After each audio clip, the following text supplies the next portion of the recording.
J.K. Rowling created the School of Hogwarts in the late 90s as an institution that taught magic only to British and Irish students. However, the fame of her books and movies wasn't just restricted to Britain and Ireland, and anyone from anywhere in the world could be born as a witch or wizard. Rowling soon realized that geographically restricting the spell tutorials had its flaws, and to ensure students from America got a chance to learn wizardry, Rowling created yet another school for Pottermore known as Ilvermorny School of Witchcraft and Wizardry.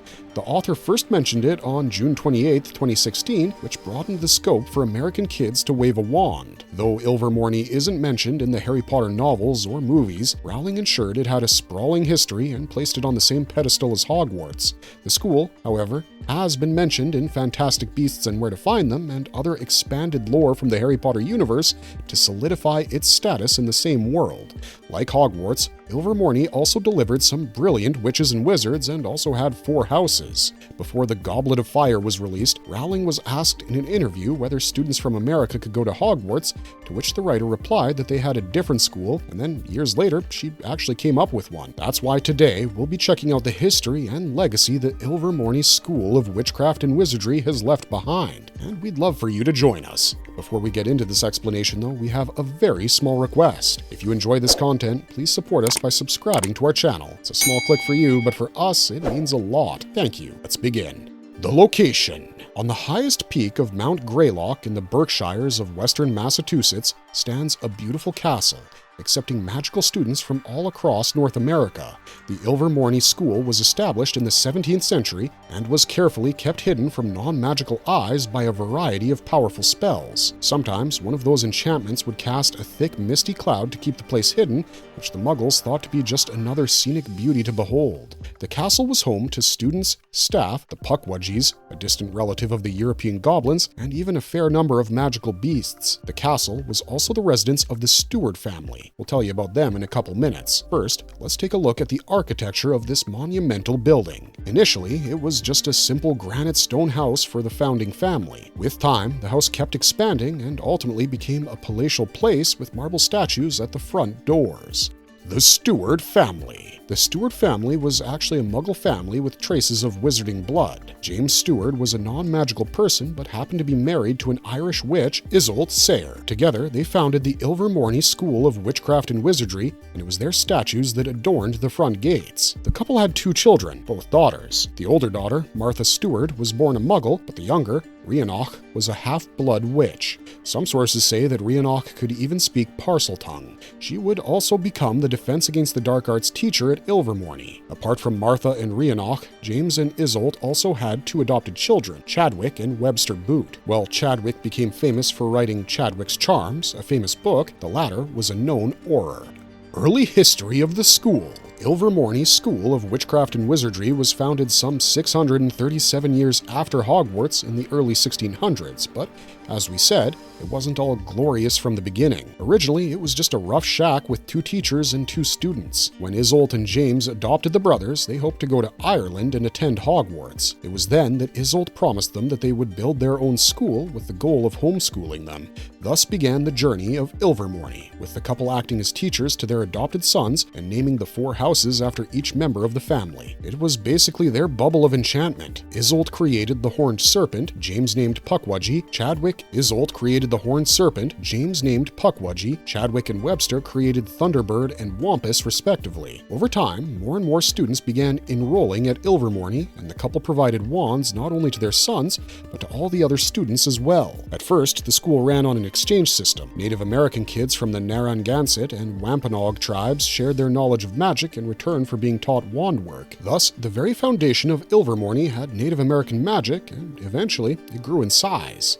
By 1834, there were enough students for inter-house competitions. For a considerable amount of time, Ilvermorny functioned only as a day school, with James and his family as the sole residents. However, with fame came trouble. When the news of this new wizarding school spread far and wide, Isolde's wicked aunt, Gormlaith Gaunt, tracked her down. Gormlaith attended Hogwarts and was a true Slytherin who worshipped the ideology of pure-blood wizards and witches. She ended up killing her own sister and brother-in-law, who were sympathetic towards their Muggle neighbors and now targeted Isolde and her family. Somewhat similar to Voldemort attacking the newborn Harry, Gormlaith tried to attack the couple's newborn twin daughters. The witch cast a spell to put Isolde and James into a deep slumber, but was unaware of the existence of Chadwick and Webster. The two brothers played hero, with Chadwick holding off the Dark Witch and Webster trying to wake their parents up. Isolde and James woke to their infant's cries, and a huge magical fight ensued. James tried to protect his kids, with Isolde taking the forefront in the fight, only to realize her wand had been disabled. Ultimately, a Pukwudgie named William killed Gormlaith with a poisoned arrow. Ever since, William and his family took on the responsibility for maintenance and the school's security. Ilvermorny also had a magical tree like Hogwarts, but unlike the angry Whomping Willow, this snakewood tree wasn't really a violent one. It basically sprouted from the spot where Isolde buried her wand and had powerful medicinal properties. Any attempts to prune or kill it were unsuccessful, and the tree became an integral part of the school's history. The growth of Ilvermorny. By the 18th century, Ilvermorny started acting as a full-blown school. New teachers were added to accommodate the growing student population, and soon it shifted from a day school to a boarding school. Soon, Ilvermorny became famous and earned a reputation similar to that of other schools of magic. Things were running smoothly until one of the school's ex-students, Dorcas Twelvetrees, messed up big time. Dorcas wasn't exactly a bright student and apparently didn't even pursue a career in magic afterwards. She met this no-mage named Bartholomew Barebone and was immediately smitten by him. Like a love-struck puppy, she ended up spilling the location of Ilvermorny to a no-mage along with some other confidential information about the wizarding world. However, Dorcas had no idea about Barebones' true identity. He was a Scourer descendant. That meant that he knew about the existence of magic very well and believed that all witches and wizards were evil. Well, the Scourers have a long history, but for now, that's all we need to know. This caused one of the greatest breaches in the International Statute of Secrecy, but it accelerated the passage of Rappaport's Law, which strictly separated the wizards and witches from the Muggles. Cue to 100 years later, Ilvermorny gained international recognition, and by the 1920s, it flourished substantially. It now became one of the greatest magical schools in the world and also created a school song. Due to their practice of shared education, all Ilvermorny students were adept at using a wand. The wand-choosing process was an interesting one at Ilvermorny. There was no Ollivanders, so when the first years arrived, they were taken to a different area after being sorted into one of the 4 houses. Here, the students could select their wands or be chosen by one. Similar to Hogwarts' Statue of Secrecy, Ilvermorny's Rappaport's Law restricted students from using a wand outside the school until age 17. Funnily enough, many parents would be scared to bring their magical children home and would request that the school hold them even during the holiday season. Over the next few years, Ilvermorny began expanding its curriculum. They offered extracurricular xylomancy classes and a student exchange program for French students whose parents worked at the French Ministry of Magic. By 1927, Ilvermorny also introduced creature care into its syllabus. Ilvermorny in the 21st century. By 2011, Ilvermorny students had finally met their Hogwarts counterparts. In the 2011 to 2012 school year, a group of Ilvermornys rode a balloon carriage to Hogwarts Castle to participate in the Intercontinental Wizards Cup tournament. Apart from these two, Maho Tokoro, a Japanese wizarding school, was also a part of the competition. 5 years later, Ilvermorny had a famous headmaster, a direct descendant of one of the original 12 Aurors at the Magical Congress of the United States of America. Professor Agilbert Fontaine held the glamorous post. At this point, Chadwick had published 7 volumes of his Charms book, which was still in use. However, things got turbulent in 2018. There was an outbreak of unauthorized, chaotic magical practices throughout the non-magical world. This resulted in a devastating blow to the global wizarding community, and by 2020, Ilvermorny needed help protecting its students. Calamity investigators from the Statute of Secrecy Task Force had to come over to Ilvermorny to help the faculty set up defenses against the calamity and protect the school's inhabitants. Ilvermorny Houses and Sorting Ceremony. As we mentioned earlier, there are 4 houses at Ilvermorny School of Witchcraft and Wizardry. In case you lost track of the names, they're Horned Serpent, Thunderbird, Wampus, and Pukwudgie. We already know who founded which house, so let's start digging into the ethos of each. Horned Serpent was sometimes considered to represent the brains of the witches and wizards. Naturally, this house favored scholars and intellectualism. Thunderbird, on the other hand, valued the souls of the magical pupils and, true to its name, sorted adventurers into the house. Next up, there was Wampus. This house was symbolic of the body of the sorcerers and had a soft spot for warriors. Lastly, Pukwudgie represented the heart and was known to choose healers. Coming to their crests, All the house's emblems were clover-shaped with a distinctive logo. Horned Serpent had a water-dwelling serpent with a jewel in its forehead. Isolde encountered one in her lifetime, which influenced the naming and formation of this house. Thunderbird was a majestic bird that invited storms while flying, and thus had a giant decorated bird as its sigil. To an extent, Thunderbirds were similar to Slytherins when it came to discoveries and boldness. Wampus had a panther-like beast in its logo, known for its speed, strength, and near invulnerability. No brownie points for guessing which Hogwarts house influenced this one, obviously Gryffindor. Finally, Pukwudgie had a small humanoid with magical abilities. James Stewart created it after being influenced by William. Pukwudgie students could be paralleled with Hufflepuffs for their compassionate and independent natures. Okay, so we're done with the houses. Let's start with the sorting ceremony. We didn't get any sentient hats in this school, but we did get a knot. The Gordian knot originated from Greek mythology and was known for being impossible to untie. However, only Alexander the Great managed to solve it, and that only by cutting it with his sword. The Gordian knot was taken by Isolde from her bitch of an aunt and was later inherited by Rhinoch in the form of a brooch. This knot would be set into the floor of Ilvermorny's entrance hall, where new students would stand for their sorting. There were large wooden statues of the mascots of the houses surrounding the students, and they would react if they intended to take a student into their house. Each statue would behave differently while sorting. The horned serpent's forehead glowed, while the Thunderbird's carving would beat its wings. The Wampus and Pukwudgie carvings roared and raised their arrow respectively as signs of approval. The older students would watch the entire process quietly from circular balconies on the floor above the new admits. However, sometimes more than one carving wanted to take the same student. In such a case, it was the student's choice which house he or she would join, but such occurrences were extremely rare, maybe happening once a decade or once in a generation. Seraphina Pickery, who served as the president of the Magical Congress of the United States of America from 1920 to 1928, had the honor of choosing her own house, and she chose the Horned Serpent. Sorting into Ilvermorny houses was trickier than in Hogwarts. It happened at two levels. First, with the Gordian knot, as we discussed, and then another round where they were chosen once more by a wand.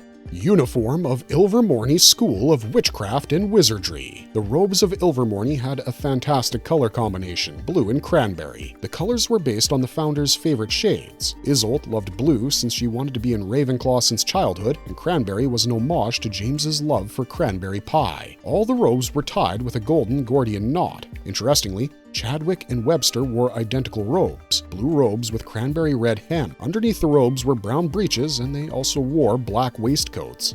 Subjects taught at Ilvermorny. We'll start with the one we sneakily dropped in earlier, Xylomancy. Taught as an extracurricular course, Xylomancy was an often overlooked type of divination that relied heavily on the use of twigs. Given that Xylomancy was offered at Ilvermorny, it is possible that even divination was taught at this school. The other subjects included defense against the dark arts, charms, and potions. The defense against the dark arts at Ilvermorny was similar to that at Hogwarts, with the professor teaching students necessary techniques to defend themselves against the dark arts and dark creatures.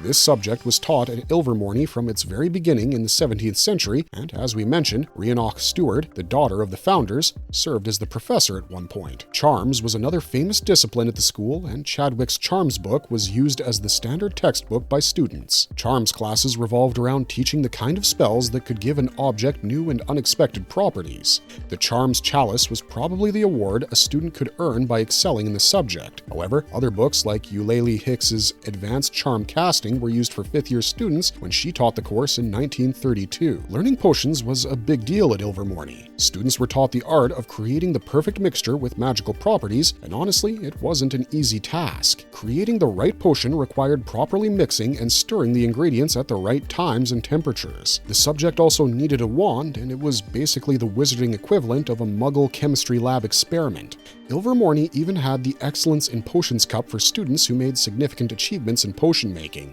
Based on an article published by Ilvermorny scholars in Transfiguration Today, we can assume the school offered this course as well. Transfiguration is a theory-based discipline which deals with changing the appearance or form of an object. Most likely, Transfiguration tournaments were also held at the school. Other courses included Arithmancy, a branch of magic that dealt with the magical properties of numbers, and the school also has an award known as the Arithmancy Achievement Accolade. It thus seems that this subject was given a lot of importance at Ilvermorny. Now, there was another interesting field of study available for the pupils of this school known as the study of ancient runes. It was a theoretical subject concerned with studying archaic runic scripts, and for this one too, the school had a prize, the Excellence in Runes Cup.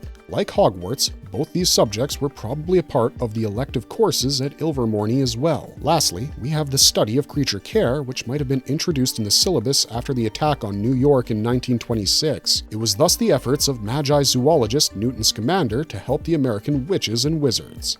Administration and reputation. The highest known post at Ilvermorny was that of headmaster. Before Fontaine, the chair was held by James Stewart and his wife, Isolde Sayre, the creators of the school. The headmaster was responsible for making all the important decisions regarding the everyday functioning of the school and its safety. They also had the power to override any decision made by an authoritative facilitator at Ilvermorny. As far as the school's reputation was concerned, Ilvermorny was one of the most democratic and least elitist wizarding schools in the world, precisely because one of its founders was a no-maj himself. Yet, the school didn't lag behind in producing some of the finest witches and wizards in history, including Chadwick and Webster Boot, Rhiannoch Stewart, Queenie Goldstein, Everett Hawthorne, and Felix. Quidditch at Ilvermorny. Like Hogwarts, Ilvermorny's School of Witchcraft and Wizardry also held its inter-house Quidditch competitions every year, and the Puckwudgie was known to have won the Quidditch Cup in 1926. However, given the difference in geographical locations, the games played at Ilvermorny were, in all probability, not identical to the ones played at Hogwarts. Fans on Reddit have come up with various theories about how Quidditch might have been played at this American school, and some of them are worth checking out. Some stated that the Ilvermorns played quadpot, which is known to be the most popular wizard sport in the United States, but a minority sport in Europe. Another user mentioned that maybe the students at Ilvermorny played magical football, where they jinx the ball with spells. It's a long shot, but honestly, it's a hilarious shot too.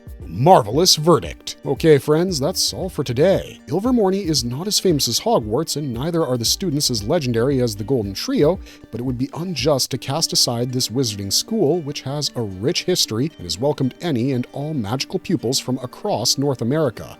With the creation of Ilvermorny's School of Witchcraft and Wizardry, Rowling introduced inclusivity in the wizarding world and left no stone unturned in coming up with a perfectly wonderful American school. Sadly, Ilvermorny has not been physically featured in any Harry Potter or Fantastic Beasts movies.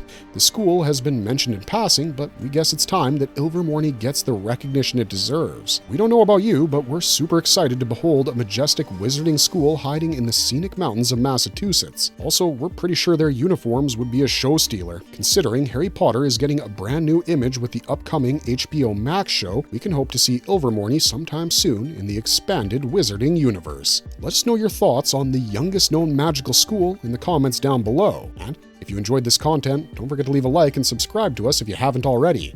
Otherwise, thanks for watching, stay safe out there, and have a marvelous day.